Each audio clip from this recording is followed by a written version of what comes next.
ጤናና ፍቅር ይስጥልኝ ውድ አድማጭ ተመልካቾች እንደምን አረፈዳችሁ። የጥር 24 የሰዓቱን አበይትና ሰበር መረጃዎች በዕለቱ በሁለተኛ የዜና ወጃችን ይዘን ቀርበናል። በቅድሚያም አርዕስተ ዜናዎቹን በማስቀደም ጀምራለሁ። በወልቃይት ዙሪያ በጠለምት እየተደረገ ባለው ውጊያ በዛሬው ቀዝቀዝ ባለው ውጊያ የአማራ ኃይሎች በኮሎኔል ደመቀ ዘውዱ እየተመሩ ከጥቂት የመከላከያ ሰራዊት ጋር በመቀናጀት በህወሓት ኃይሎች ላይ ድል እንደቀናቸው ሲነገር የትግራይ ኃይሎች ተጨማሪ ኃይል በማስጠጋት በነገው ዕለት የለየለት ውጊያ ሊከፍቱ መዘጋጀታቸውም ተነግሯል። ጄኔራል ታደሰ ወረደ የተቀበረ ቦምብ አለ ሲሉም ስለ ሁኔታው የተናገሩ ሲሆን በጦርነቱ ጉዳይ አዲስ መግለጫም ሰጥተዋል። ዝርዝር ይዘንበታል። የአብይ አህመድ ምርጫ ቦርድ ወልቃይትን በትግራይ ስር አካትቼዋለሁ ማለቱን ተከትሎ የነ ኮሎኔል ደመቀ ዘውዱ አስተዳደር በአስቸኳይ እርማት አድርጉ ሲል ማስጠንቀቂያም ሰጥቷል። እንመለከተዋለን። ሰሜኑ በድሽቃና በመድፍ ድብልቅልቁ ሲወጣ አብይ አህመድ በምስራቅ ኢትዮጵያ ጅጅጋ ላይ ከቀጠናው መሪዎች ጋር ለሌላ ጥፋት እየተዘጋጁ መሆናቸው ተገልጿል። ዝርዝር ዘገባ ይዘንበታል። ወዲህ በአማራ ክልል የሚደረጉ ውጊያዎችም ተጠናክረው ሲቀጥሉ ፋኖ በጎጃምና ሸዋ የአገዛዙን ጦር አጭዶ እየከመረው ነው። በሸዋ የአየር ወለድ ኮማንዶ የብልጽግና ጦር ሲደመሰስ፣ በጎጃምም የአገዛዙ ጦር ተመሳሳይ ጣፋንታም ደርሶታል። በመረጃ ሰዓታችን ይዳሰሳል። ሰላም ጤና ይስጥልኝ አድማጭ ተመልካቾች እንደምን ቆያችሁ። ከላይ በአርዕስተ ዜና ያደመጣችሁትን መረጃዎች ወደ እናንተ ላደርስ እዚህ ተገኝቻለሁ። የህዝባዊ ትግሉን የምትደግፉ እንዲሁም ሀገር ወዳድ የሆናችሁ አድማጭ ተመልካቾች ቪዲዮን ላይክ፣ ቻናሉን ሰብስክራይብ አድርጋችሁ የደወል ምልክቱን ታበሩ ዘንድ እንጠይቃለን። እንዲሁም በኮሜንት ድል ለህዝብ ልጆች ድል ለጀግኖቹም እያላችሁ ለህዝቡ ሲሉ ጫካ የገቡትን ታጋዮች ታበረታቱ ዘንድ እየጠየቅናችሁ በቀጥታ ወደ መረጃዎች ያለፍኩኝ እስከ ፍጻሜው ድረስ አብራችሁን ቆዩ። ቀዳሚ ወዳደረኩት ዘገባ አልፋለሁ። አብይ አህመድ ከጅቡቲ ከሶማሊያ መሪዎች ጋር በጅጅጋ እየመከሩ ይገኛሉ። ጅቡቲ ከሰሞኑ በአፋር ክልል የድሮን ጥቃት ፈጽማለች። ይህ የሆነው ደግሞ ኢትዮጵያ አብራሪዎቹም የጦር አውሮፕላኖቹም ከአረብ ኤምሬት አምጥታ የአየር ትርኢት ስታሳይ በዋለችበት በዛኑ ቀን ነው። የኢትዮጵያ አየር ኃይል አየሩ የኛን የሚል መሪ ቃል አለው። ጅቡቲ የዛሬ ዓመት በአፋር ክልል የድሮን ጥቃት ሰንዝራ 4 ኢትዮጵያውያን መግደሏ ይታወሳል። ሰሞኑንም ይህንን ደግማለች። ኢትዮጵያ ወደብ አገኘው ብላ ከሶማሌላንድ ጋር ከዚህ ቀደም ተፈራርማ እንደነበረ ይታወቃል። አብይ አህመድ ከሶማሌላንድ መሪ ጋር ሲፈራረሙ ሌላ ምን ይባላል ፈጣሪ ይመስገን ነው እንጂ ኢትዮጵያ ወደብ አገኘች ሲሉ በቁም የሚሄድ ውሸት ዋሽተው ነበር። የአብይ አህመድ የበሬ ወለደ ውሸታቸውንም ተከትሎ ደጋፊዎቻቸው በአዲስ አበባ ጎዳናዎች መንገድ አዘግተው ሲጨፍሩ እንደነበረም ይታወሳል። ነፋና እነ ኢቲቪ ኢትዮጵያ ወደብ አገኘች እያሉ የሐሰት ዘገባም አሰራጭተው ነበር። ግብጽ ይህንን አጋጣሚ ተጠቅማ ሶማሊያ ላይ ጦሯንም አስፍራለች። ኢትዮጵያን መክበብም ችላለች። ግብጽ በደቡብ ሱዳንም እጇን አስገብታለች። በምዕራብ ኢትዮጵያ የሚነሱ በርካታ ግጭቶች በግብጽ ስፖንሰርነት ነው የሚነሱ። የቀድሞ የኢትዮጵያ መሪዎች ግብጽ ወደ ምስራቅ አፍሪካ እግሯንም እጇንም እንዳታስገባም አድርገው ዘግተውባት ነበር። ግድ የሌለውና ተላላው አብይ አህመድን ተጠቅማ ግን ግብጽ በምስራቅ አፍሪካ እጇንም እግሯንም ማስገባት ችላለች።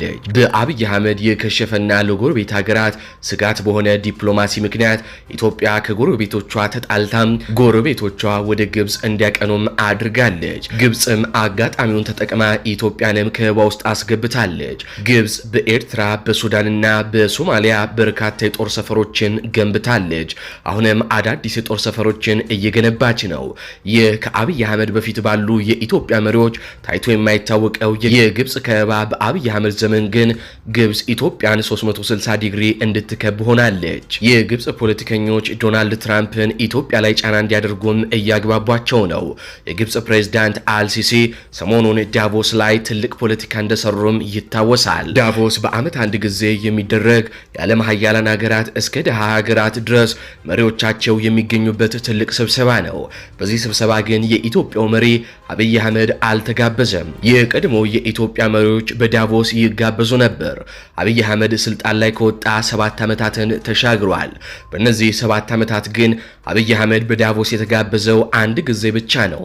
የግብፁ ፕሬዝዳንት ዘንድሮ በዳቮስ ተገኝተው ዶናልድ ትራምፕን ኢትዮጵያ ላይ ጫናም አድርጉ ብለዋቸው አሳምኗቸዋል። ዶናልድ ትራምፕም በፍጥነት ኢትዮጵያ አስገዳጅ ስምምነት በግድቡ ዙሪያ ማድረግ አለባት ብለው ማስጠንቀቂያ ሰጥተዋል። ጅቡቲ ሰሞኑን በአንዲት ጎረቤት ሀገር መፈንቅለ መንግስት እየተጠነሰሰብኝ ነው ብላለች። ሶማሊያም በሶማሌላንድ ጉዳይ ኢትዮጵያ ላይ አሁንም ቂም እንደቋጠረች ነው።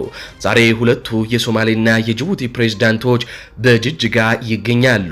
ትላንትና ከአብይ አህመድ ጋር አንድ ሪዞርት ሲያስመርቁም ታይተዋል። ስለምን እንደሚነጋገሩ ግን እስካሁን የታወቀ ነገር የለም።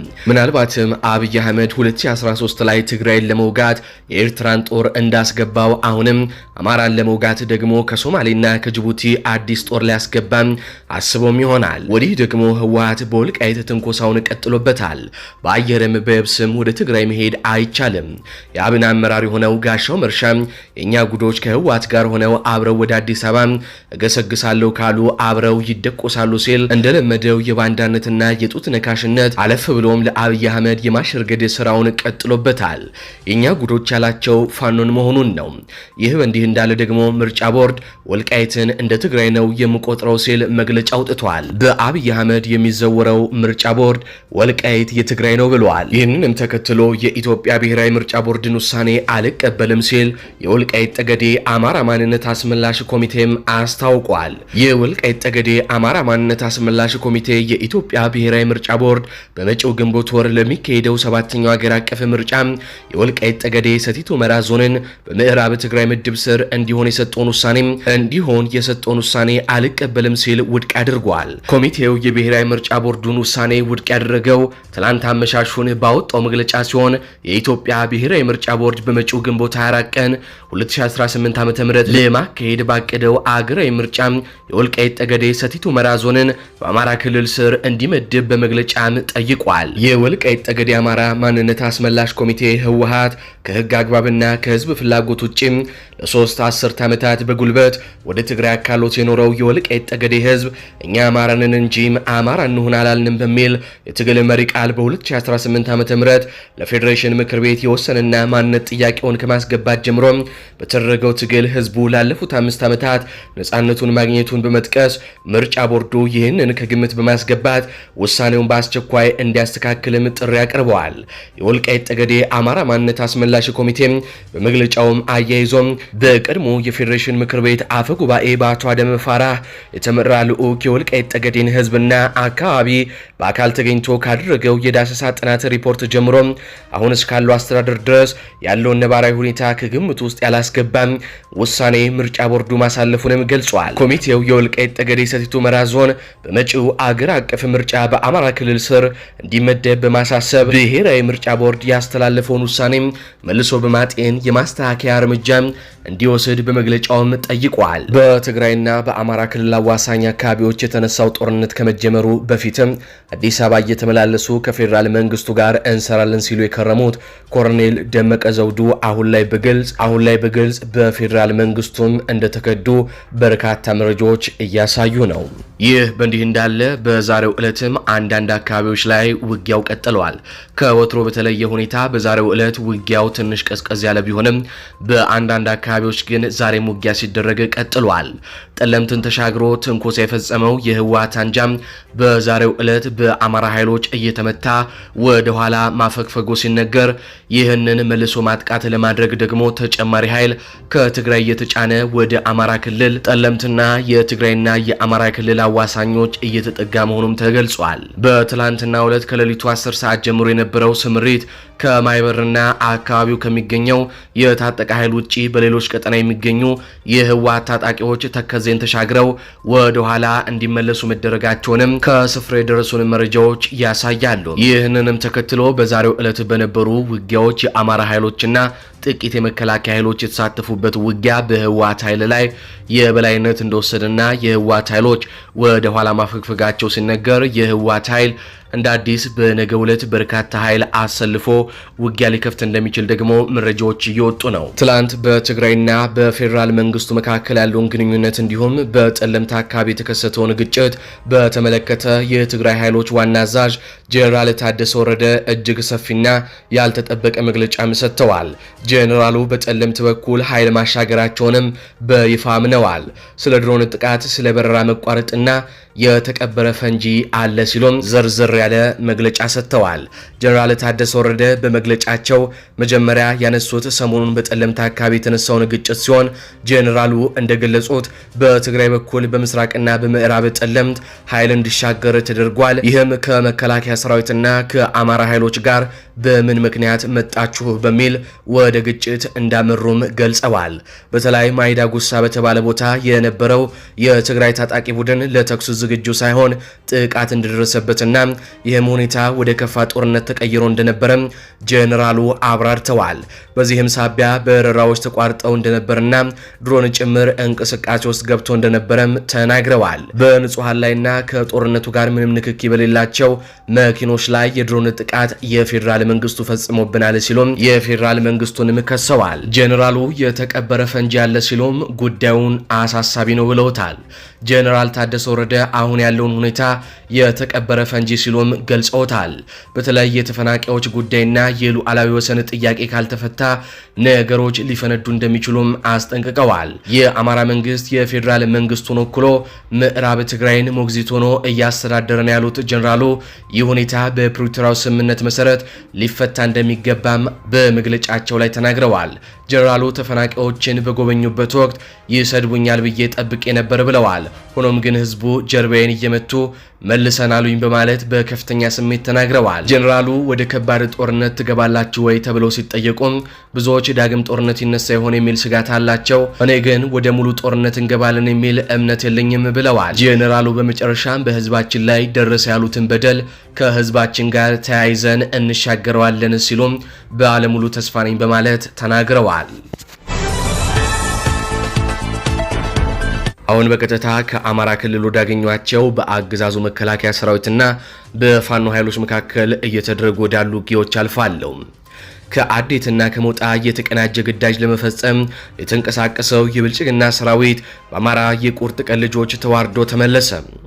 እየከሰመ የሚገኘው የአብይ አህመድ ስርዓት አስጠባቂ ሰራዊት ከአዴትና ከሞጣ ወደ ገረገራም ሲንቀሳቀስ በአፋብን 102ኛ ኮር 33ኛ ክፍለ ጦር 4ኛ ሻለቃ ያልተጠበቀ መብረቃዊ ጥቃት ሲያስተናግድ የበቀል አጸፋውን በንጹሃን ላይ አድርጓል። 33ኛ ክፍለ ጦር 4ኛ ሻለቃ ከ54ኛ ክፍለ ጦር መብረቁ ተፈራ ሻለቃ ጋር ከጠዋቱ 1 ሰዓት ጀምራ በሰራቸው ድንገተኛ የተቀናጀ ኦፕሬሽን በርካታ የአገዛዙን ወታደር ስትደመሰስ 11 የአገዛዙን ወታደሮች በከፍተኛ ሁኔታ ማቅሰሏም ተነግሯል። ከሁለት ሳምንት በላይ ከተለያዩ ቀጠና ወደ ሞጣ ያሰባሰበውን የብልጽግናን ኃይል ወደ አስተሪዮ ከአዴት ወደ ገረገራና ዘማ በማንቀሳቀስ ላይ የነበረው የብልጽግና ሰራዊት ወለቂ አካባቢ በደረሰበት መብረቃዊ ጥቃት ያሰበውን ግዳጅ ሳያሳካ ወደ መጣበት ፈርጥጧል ነው የተባለው። በቤተ እምነትና በንጹሃን ላይ የወሰደው የበቀል እርምጃ ብልጽግና ተስፋ ያከተመለት ስርዓት መሆኑን በይፋ ያረጋገጠ አስነዋሪ ተግባር ነው ሲሉም የዓይን እማኞች ገልጸዋል። በአስተሪዮ ከተማ አቅራቢያ ቦርቦር የተባለ ቦታ ሞርተር ጠምዶ ወደ ማርያም ቤተክርስቲያን በማስወንጨፍ በቤተክርስቲያን ላይ የማቃጠል ሙከራ ማድረጉንም የአካባቢው ነዋሪዎች አረጋግጠዋል።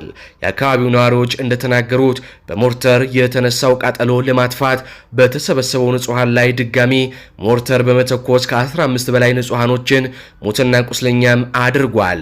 ይህ ዜና እስከተጠናከረበት ጊዜ ድረስ ውጊያው እንደቀጠለ ሲሆን ማህበረሰቡ ከፋኖ ጋር በመቀናጀት የአገዛዙን ኃይል አይቀጡ ቅጣት እየቀጡትም ይገኛል። ይህ በእንዲህ እንዳለ ወደ ሸዋ ስናልፍ በሸዋ መራቢቴ ቀጠና በዛሬው ዕለት ጥር 24 ቀን 2018 ዓ.ም ከረፋዶ 3 ሰዓት ተኩል እስከ እኩለ ቀን 7 ሰዓት ድረስ በተደረገ የተቀናጀ ውጊያ የአማራ ፋኖ ብሔራዊ ንቅናቄ አፋብን ሸዋ ጠቅላይ ግዛት እዝ አጼ አምደ ጽዮን ኮር ከአጼ ዳዊት ክፍለ ጦር የተወጣጡ ሁለት ሻለቆች በብልጽግናው ዙፋን አስጠባቂ ወራሪ ኃይል ላይ ድል መቀዳጀታቸውን ክፍለ ጦሩ በላከው የግንባር መረጃ ማስታወቀ። በቀጠናው ተደጋጋሚ የሆነ ሽንፈት እያስተናገደ የሚገኘው አገዛዙ አለኝ የሚለውን የአየር ወለድ ክፍለ ጦር መነሻውን ከሬማ ከተማ በማድረግ ወደ ገጠራማ ሙጀት ቀበሌ ለመንቀሳቀስ ባደረገው ሙከራ የአጼ አምደ ጽዮን ኮር አካል በሆነው አጼ ዳዊት ክፍለ ጦር ከበባ ውስጥ ገብቶ በርካታ የአገዛዙ ሰራዊት ሙትና ቁስለኛ ሲሆን በርካታ ወታደሩን ሙትና ቁስለኛ ገብሮም ወደ መጣበት ሬማ ከተማ እግሬ አውጪኝ ብሎ የአገዛዙ አየር ወለድ ኮማንዶ መፈርጠጡን ኮሩ ለሚዲያችን በላከው መረጃም ገልጿል። ዛሬ ፋኖ የውጊያ በላይነት በያዘበት አውደ ውጊያ በርካታ የብልጽግና ወታደሮች ህይወታቸው ሲያልፍ በርካቶችን በማክሰል የፋኖ ኃይሎች ታሪክ በደማቸው እየጻፉ የሚገኙት የአጼ ዳዊት ክፍለ ጦር አስማረ ዳኜ አንደኛ ሻለቃ ቀስተ ነሐብ 3ኛ ሻለቃ የአንበሳውን ድርሻ በዚህ ውጊያ መወጣታቸውን ክፍለ ጦሩ በመረጃው ማስታውቋል። የአፋብኃ ሸዋ ጠቅላይ ግዛት እዝ አጼ አምደ ጽዮን ኮር ሚዲያና ኮሙኒኬሽን ክፍል ከግንባር መረጃውን አጠናክሮም አድርሶናል። በመጨረሻም በጧቱ የዜና ወጃችን ክፍል 1 ያስደምጥናችሁን ከአርበኛ ሲሳይ አሸብር ጋር የተደረገውን ቆይታ ክፍል 2 አድምጠን እንመለስ። ምናልባት እንግዲህ ትግሉ የሚቋጨው በአንድነት ነው። ከአማራ አንድነት ባለፈም እንደ ሀገርም በአንድነት ለመቆም የአማራ ፋኖ ትልቅ ህልም አለው። ይህን ደግሞ አስበንበት የምንሰራው እና እየሰራን ያለንበት ሁኔታ ነው። ስለዚህ ጸረ አንድነት የሆነው የአገዛዙ ኃይል፣ የአገዛዙ ቡድን፣ የአገዛዙ ተቀጣሪ፣ የአገዛዙ በአንድ አካል ሆነ በስተቀረ አንድነቱ ለአማራ ህዝብ ብሎም ለኢትዮጵያ ህዝብ በጣም አስፈላጊ ነው የሚል ሐሳብ ነው ያቀረብክልኝ። ይህም ሁላችንም የምንጋራው ነው። አርበኛ እጅግ አድርጌ ያመሰግናለሁ። በሌላኛው መንገድ ላነሳው የምፈልገው ነገር አርበኛ እንግዲህ እነ ብርሃኑ ጁላም እየወጡ በሚዲያዎቻቸው የሚናገሩት እንግዲህ ፋኖን በታትነዋል፣ ፋኖን መለቃቀም ብቻ ነው የቀረን እንጂ ምንም በእኛ ላይ የሚያደርሰው ጫና የለም፣ ወታደራዊ ጫና የለውም፣ ዝም ብሎ በየጫካው ነው የሚሮጠው እያሉ ብዙ ጊዜ ይነግሩናል። እና ምናልባት የፋኖ ሰራዊት ይህን አገዛዝ በእርግጥ ቅድም ስታነሳው ነበርና የአብይ ሰራዊቶች በፋኖ ትግል ውስጥ የመቆም ሞራል አላቸው ወይ? አቅም አላቸው ወይ? የፋኖን ትግል እናፈርሳለን እያሉ የሚናገሩት በየሚዲያዎቻቸው እውነት አለው ወይ? እንደገና ደግሞ አንዳንድ ፋኖችም ያው ከመሬት ላይም ሆነው ለነሱ ሲያገለግሉ የነበሩ ተላላኪዎች እንግዲህ ለአብይ እጃቸውን ያሰጧሉና ይሄን እንደ ምሳሌ እየጠቀሱ ይናገራሉና እንዲያው ይሄ ነገር እነ ብርሃኑ ጁላ የሚናገሩት ነገር ውሸታቸውስ ያዛልቃቸዋል ወይ እንዴት ነው የሚለውን የተወሰነ ሐሳብ ሰጠኝ አርበኛ። ጥሩ አይ ችግር የለም። እነ ብርሃኑ ጁላና እና አብይ የሚናገሩት ቅጀት ነው። ቅጀትን ነገር ደግሞ እኔ አሁን በቅጀት በህልሙ ሲቃጅኝ እንደዚህ አድረው ልክ ቅጀት ብዬ ነው የሚይዘው እንጂ እንደ አጀንዳ ወይም እንደ ሐሳብ ወይም ለነሱ መልስ ልመልስላቸው አቅማቸው አይደለም ለኔ። በቃ ዝም ብሎ የሆነ ቅጀት ብዬ ነው የሚይዘው የነሱን እና በቅጀት ቢያዝልኝ የነሱ የነ ብርሃኑ ጁላ በቅጀት ቢያዝልኝ ጥሩ ነው። የነሱ ዝም ብሎ ነው እውነት ለመናገር እኔ በጣም ያስቀኛል። ስለነሱ እንደው ሐሳብና አጀንዳ ብዬ ባላቀርበው ወይም ጠቅላላ ለህዝብ የራሱ ካውም ከዚህ በኋላ ራሱ ለነሱ በቂ ምላስ ባይመለስላቸው ራሱ የነሱን በቅጀት ብንይዘው ጥሩ ይመስለኛል። ጥሩ ነው ብዬ ነው በራሴ ኮንፊደንስ መወስነው ቅጀት ብዬ ነው የሚይዘው የነሱ። አርበኛ በጣም እናመሰግናለን። እውነት ነው እንግዲህ እንደምታውቀው ነው ብዙ ጊዜ የአማራ ፋኖን ትጥቁን አይደለም ቀበቶን እናስፈታለን አሉ። በጣም ብዙ ዘመቻዎችን አደረጉ። ነገር ግን ያው ይሄ ሁሉ አልተሳካም። ያልተሳካው ደግሞ ቅድም እንዳልከው ቅጀት ስለሚቃጁ ተጨባጭ የሆነ ነገር ስለሌላቸውና አቅማቸውንም መገምገም አልቻሉም። በተመሳሳይ የአማራ ፋኖ የህዝብ ልጅ መሆኑንም አልተረዱም። ከህዝብ ጋር የተጣሉ ወይም አጠቃላይ ከአማራ ህዝብ ጋር የተጣሉ መሆኑንም አላወቁም መሰለኝ። ከዛ አኳያ ቅድም በገለጽከው ልክ እየተናገሩ ያሉበት ሁኔታ አለ። እነዚህ ፋኖ ነን ያሉ እጅ የሰጡ ደግሞ ለአገዛዙ እየሄዱ የሚናገሩት ነገርም ለነሱ ምናልባት ጠቃሚ መስሏቸው ይሆናል ይሄን ይያሉ ያሉት ማለት ነው። እንግዲህ ከዚህ ጋር ተያይዞ አርበኛ ምናልባት የፋኖ ትግል እንግዲህ የአማራ ቤቱንን ወልዷል። ምናልባት ይሄ ሰራዊት የአማራ ፋኖ ሰራዊት ማለት ነው እንግዲህ በተለያየ ጊዜ ድል እየተቀናጀ የመጣበት ሁኔታ ነው ያለው።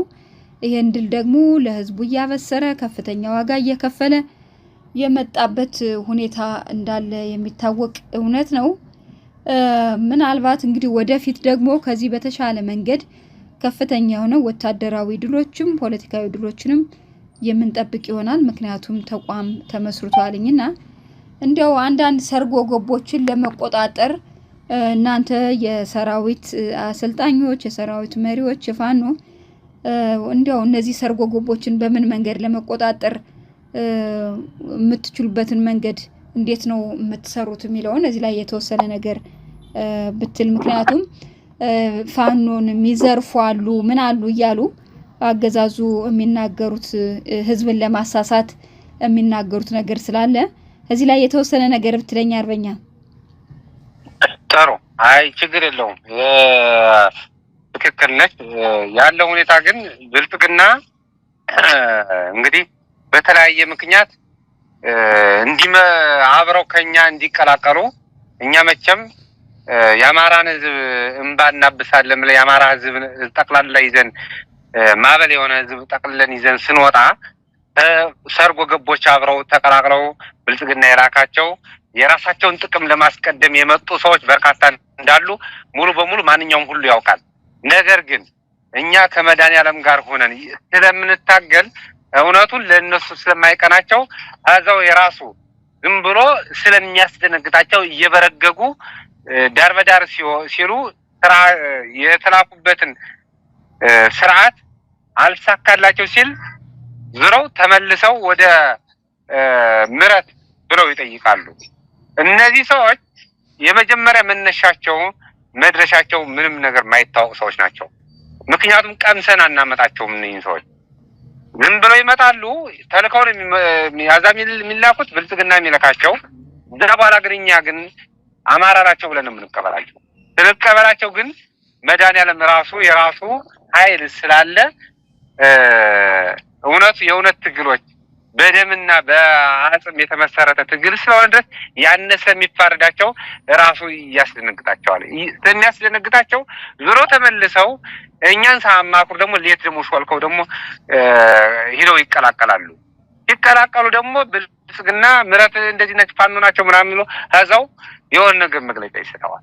የራሱን ጠራሽ የራሱን እዛው ላይ የላካቸውን ሰዎች ተማምሮ ፋኖች ብሎ እዛው ብልጽግና ነው የሚለው እንጂ እውነተኛ ለትግሉ የወጡ ሰዎች እስቲ እውነት ለመናገር አንድ ሰው ለትግሉ የወጣ ሰውና ለሰብት የከፈለ ሰው አንድም ሰው ምረት ገብቶ አያውቅም።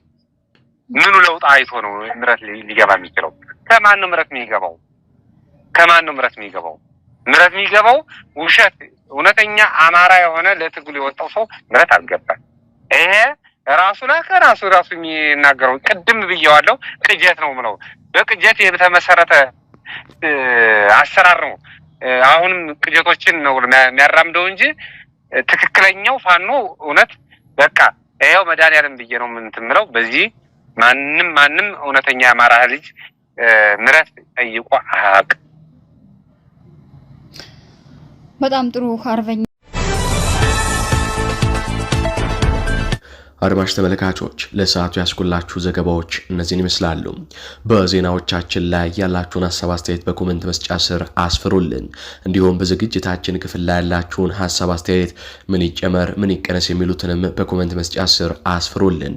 እንዲሁም ቪዲዮውን ላይክ፣ ቻናሉን ሰብስክራይብ በማድረግ አጋርነታችሁንም እንድታሳዩን እንጠይቃለን። እንዲሁም ላልሰሙ እንዲደርስ ሼር በማድረግ ለበርካቶች ተደራሽ ታደርጉን ዘንድም እንጠይቃለን። በቀጣይ በሌሎች ዘገባዎች እስካገኛችሁ ድረስ ቸር ያሰማን።